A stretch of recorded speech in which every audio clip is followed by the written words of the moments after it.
is America. We don't have a food chain crisis. We don't have a supply issue. Well, think again. We actually are.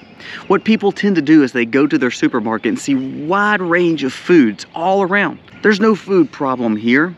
Well, either they're looking at garbage food that's been processed and not healthy, or they're looking at very expensive real food, such as meat. Today we're going to discuss just that, how we're seeing the effects of expensive meat and how it affects not only the farmer, but the consumer. Let's talk about it today, because remember, if we lose this independence on true food sustainability, then you are fully dependent on someone providing it for you, and that is scary. Let's jump into it today. This video starts right now. Somebody ought to come along and let you down, so you could see my side and how it feels to hit the ground. Hey guys, welcome to The Max. Thank you so very much for being here today. If you are new to the channel, go down here, press subscribe, ring the bell. Give us a thumbs up or a thumbs down, that's okay, but let us know what you think about the content of this video. Also, remember, we did a giveaway just a few days ago. For the 2 people that did that, they still have not reached out. So please, if you are watching this, go back and watch that video. Make sure you were not one of those ones mentioned, and that way you could get in contact with us, because we want to send those out. Remember, we're doing a giveaway each and every month, so make sure you're subscribed here and also on X if you can, and then that way you'll be entered in 2 giveaways each and every month. Now let's talk about the seriousness of this issue with shortages and supply chain woes. Now, America is a chicken hub. We are the name in chicken providers and hatcheries and providing that good across the world. Now, if you look in most areas, chickens everywhere. So people say, well, we're not having an issue here. We're not having a problem. Remember, when we have supply chain issues in first world countries like America, it's not the fact that we don't have the good. It's the fact that that good costs us way more. So it's a supply and demand. So yes, there may be less chicken, but there's still plenty of chicken. That's what we hear. Yeah, but the price now is extremely high. Now let's go through it just a little bit on the chicken, and then we're going to talk about the woes that they're experiencing, because they're all of a sudden now getting an uptick in people wanting more chicken because of the price of beef. You see how that supply chain woe, when there's a break in it, it causes a problem and disruption all the way through. So let's go through beef, and then let's go through chicken, and let's see why the woes are even getting worse. First, let's talk about beef and the farmer. Right now, farms are selling beef, and they're selling their steers, and they're selling their calves basically for record profit. They're making so much money right now. I could actually take my herd and sell it for probably quadruple of what it's actually worth. So most farmers are doing that. Now this is where I disparage you a little bit, and I say, no, you're wrong. You cannot do this. I discourage selling your farm animals unless you're retiring, which I still think you shouldn't sell, but here's why. How long does it take for a steer basically to get from calf to a coarse cut and then ready for market and basically processed to go to the supermarket? That process could be anywhere with a mother calf, with a mother cow having a baby, the baby growing up, and market. That could be a 2 to 3 year process at minimal. And that's with heavy feed. Now, if we are seeing the supply chain woes that happened from 2020 and 2021, and we talked about this, you can go back and watch the videos where we saw the problem with the breakdown of food will have an impact later on. The thing with cattle is when we see a shortage, you may not feel that shortage or see that price increase till years later. Now we're seeing it. So now we're seeing steers sell for double and triple what they're actually worth. Why? Because they're in supply and demand. They're in a shortage. And here's the problem. To replace that beef herd, it's going to take 2 to 3 to 4 years. What's happening, our farmers are selling because they're saying this is the perfect time to sell. So they're taking their independence of the farm and saying, well, this is our time to sell. We're going to make tons of money. We can always reinvest when we see the point where the cattle market drops out. And the cattle market will drop out. But the problem is everyone is selling now, and they're making a quick buck, but they're losing their independence. A lot of people are selling their mama cows because they see there's value there, and then they can replace them later. Well, later may never come, for one thing. So I never want to sell everything I've got, because then I don't have to wait to be more sustainable and independent and keep on growing them. Now, if you're selling steers and selling cattle, that's okay. But hopefully you won't sell them all. What's going to happen is this: you're going to see the pricing of beef keep going up to a point where you're going to see smaller farms and smaller people sell out because they see the time is right for them to move on. What we're actually doing is we are taking the small farmer who struggles financially, who sees the out, and we sell it to the bigger operators. The bigger operators then buy it because they don't actually need to ride the waves as much as saying we need to sell high, buy low. They have the money, so it doesn't really matter, and they know they have the buyer, which is going to be the meat providers, the meat packers, and then of course the grocery store.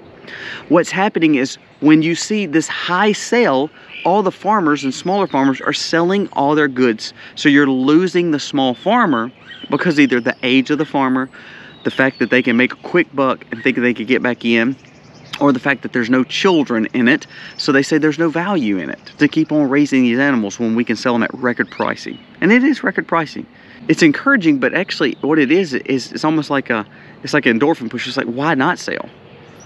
But what's happening is you're seeing the maneuvering of the beef industry even get more lopsided to where it moves strictly to bigger operations, and the little small farmer is leaving because of money. Now, the thing is this: they realized it costs too much to raise the animals, so they were like, hey, this is the perfect time to sell. It costs too much to buy hay, it costs too much to buy feed, so we're gonna sell out, or we're gonna sell to those big guys. Those big guys now have all the market. So then they set pricing. So remember, no matter if that beef is bought today or that beef was bought 2 years ago, your beef right now, that steer that they bought expensively right now, is not going to market maybe for another year or two. However, the price in the store is referencing the cost of that beef right now. So you're paying double what we were paying for beef in the store.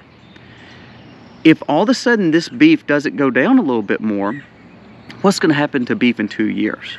What's going to happen to beef in a year? So follow me now, don't lose me.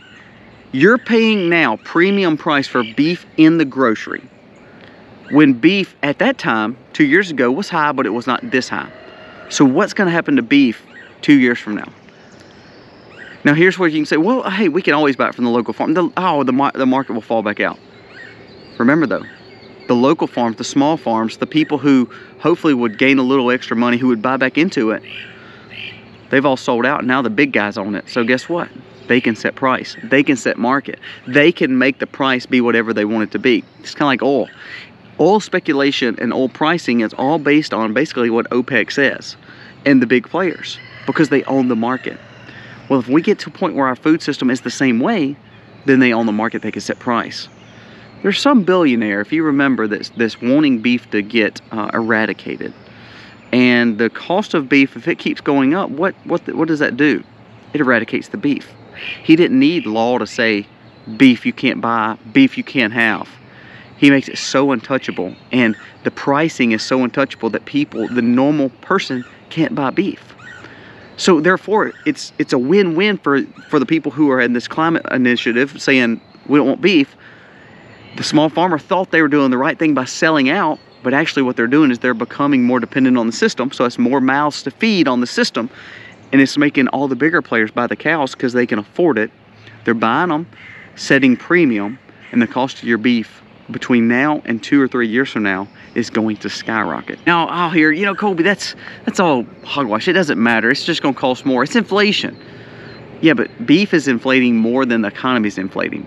Here's another thing with chicken. The reason chicken right now is struggling in shortage because people can't afford beef. I'll read this story from Zero Hedge. It says, U.S. is the biggest provider of chicken. Supply hits hatchery issues and production woes as the price of chicken skyrockets higher. The U.S. consumer shifts from beef to chicken due to elevated supermarket pricing. Remember, it's exacerbated and it's extremely high now for beef. That's not counting the fact that beef buying on the hoof, meaning buying the cow or the steer itself right now, is the highest it's ever been. So that means your beef is only going to go up over the next 2 years. If it falls below or it drops out, there's probably a bigger problem in the market, and it's not just dealing with the fact that your beef is going to be cheaper. There's a bigger issue at hand. But it says, because the rapid decline of U.S. cattle herds, because some of the biggest providers are charging a lot for their beef, there's a issued warning to chicken producers, a dire warning that prices soon could increase. What did I say earlier? supply chain issues and the fact that we won't have chicken, America will probably always have chicken. But can you afford it? That's the key. It's like groceries. Can you always afford them? Can you always go to the grocery store when your groceries used to cost $100, now they're costing $400? If it used to cost $400, now it's costing $800. Well, now we can't buy the beef and chicken because it costs too much. Maybe that Beyond Meat may be the answer. Maybe buying some kind of more economic meat is the answer. Maybe buying more packaged meat that's actually unhealthy for you, like, you know, Spam. Maybe that's what we need to do. Do you see how that program works? We can get you off beef because we can raise the prices so much to where then you inflate the chicken market, because there's so much people now trying to get chicken that is making that market go up. Here's the problem too, H5N1. You see hatcheries and chicken farms closing down. You see hatcheries and chicken farms shutting productions, quarantining their chickens, and actually taking them out of production. Also, the chicken market is owned by four big players.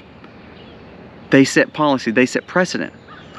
And we're not talking about the local farm anymore. We're talking about the fact that 95% of people are buying their chicken and their beef from the store. So if we sell all our herds to beef to these big packers and these big steer operators, so then we can't afford the beef. So then all of a sudden chicken moves. Chicken providers are the biggest players, which are typically involved with the WEF and with these global pushes for less meat and more control, more of a socialist mentality. What are we seeing? We're seeing the fact that they didn't have to take meat away. All they had to do was to make it too expensive for you to buy. You know, some of the biggest chicken providers are now looking at cricket protein. They're investing heavy monies in cricket protein and insect protein. Is that what you think you want? No, I don't want that. That's garbage. But if you can't afford anything else and you're not independent where you can provide your own food, guess what you got to do? You got to feed your family. And so then there you're going to start seeing substitutions of good food for trash food. Over 65% of all grocery stores are prepackaged, unhealthy food for you. Why did we get to that point in America? Especially when we have the most fertile ground, we have the best quality growing that we can do, and 65% of our food in the grocery store is garbage. Either because of price or because people are dependent on a system and they're not doing their own due diligence and growing their own food. Bloomberg reports that Pilgrim's Pride said that the industry as a whole is developing hatchery issues and the larger numbers of egg producers aren't hatching. They also said they're trying to make hybrid birds to make more meat, and that's falling and that's declining, and then there's problems with the rate of fertility with those chickens. Pilgrim also says that chicken production nationwide grow much less, and so the investment can't be made anymore. We can't invest more into providing more chicken homes when all of a sudden the market's not there for it. So, well, we just talked about how beef is struggling because people can't afford it. So then they're wanting more chicken. However, the chicken house is saying, it's just not enough profit into it for it. There's not enough profit for us in it, so we're not gonna add any more production. So therefore, supply and demand. What do we talk about? So it's gonna make the price go up.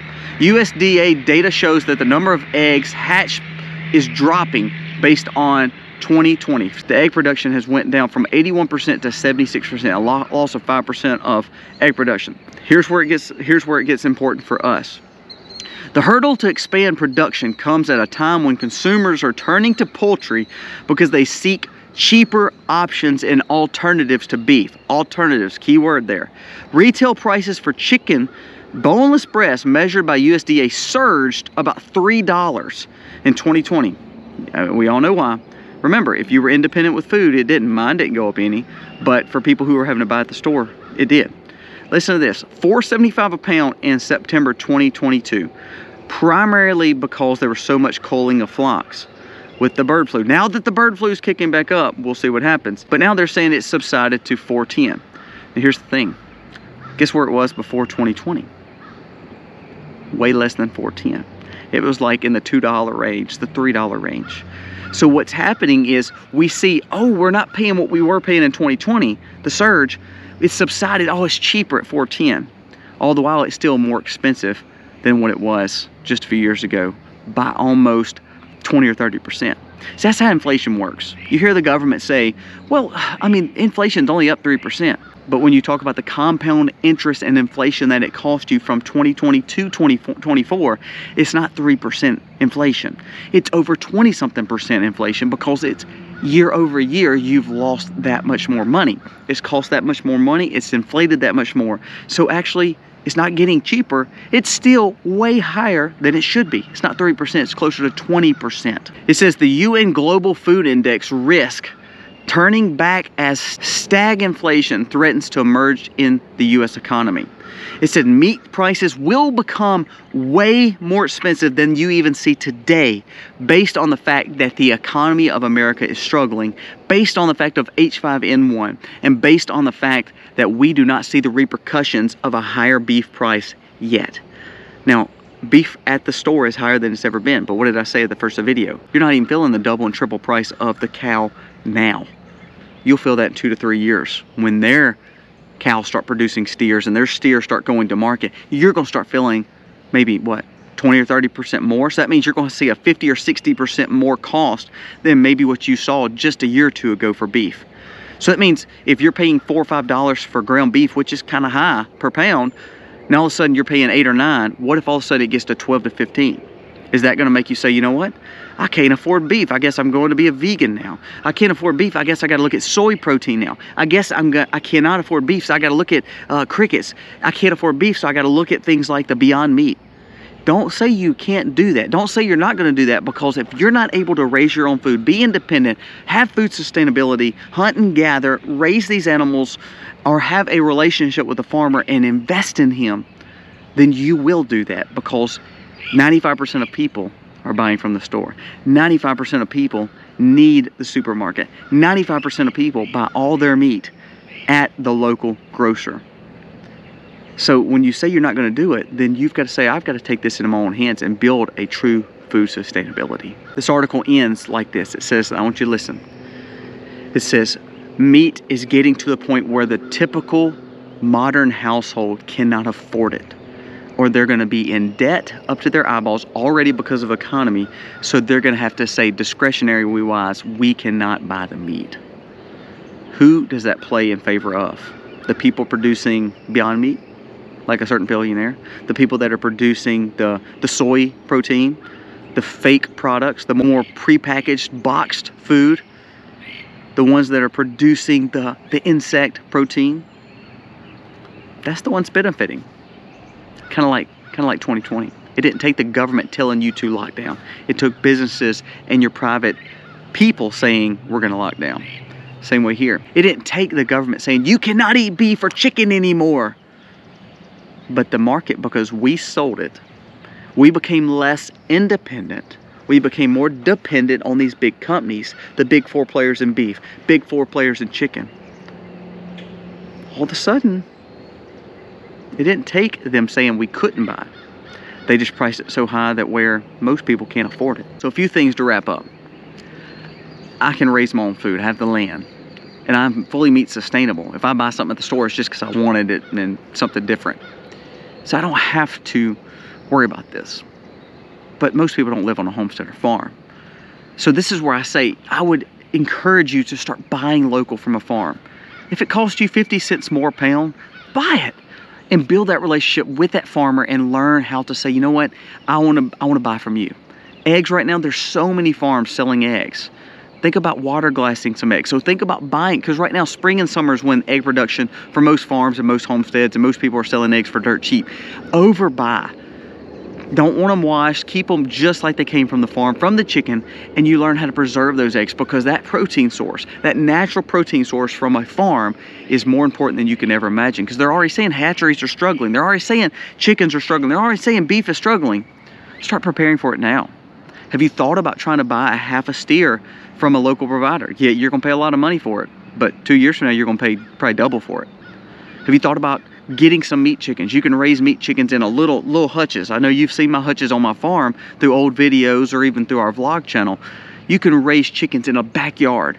You can raise quail in a backyard. You can raise rabbits in a backyard. And you are meat sustainable, and it allows you not to be so dependent and so panicked when all of a sudden the food system starts shutting down.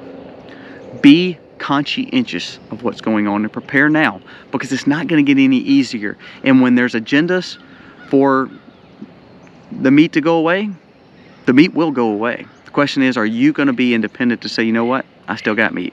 Are you going to have a lot of money to buy the meat? Are you going to just go with most of the flow and say, you know what, I guess I'm buying soy protein today. I guess I'm going to eat a lot more vegetables. I guess I'm going to eat this random protein that I don't know what it is. They tell me it's not anything dangerous, but I guess I'm going to eat it because there's no beef. Or I'm going to eat this fake meat. Don't say you won't do it, especially if you're dependent on their system. Then you will do it. Guys, let me know what you think. It's not about fear. It's about preparing because you're seeing what's coming more and more to the food industry, especially when it comes to meat. Will you see a shortage at the store? Maybe not. Not in America, but you sure will see higher prices. And that will hurt you even worse. If you can't afford it, it don't matter if it's there or not. You're still not going home with it. So think about that. Guys, thank you for watching. God bless. Happy homesteading, y'all. You should have never let me go.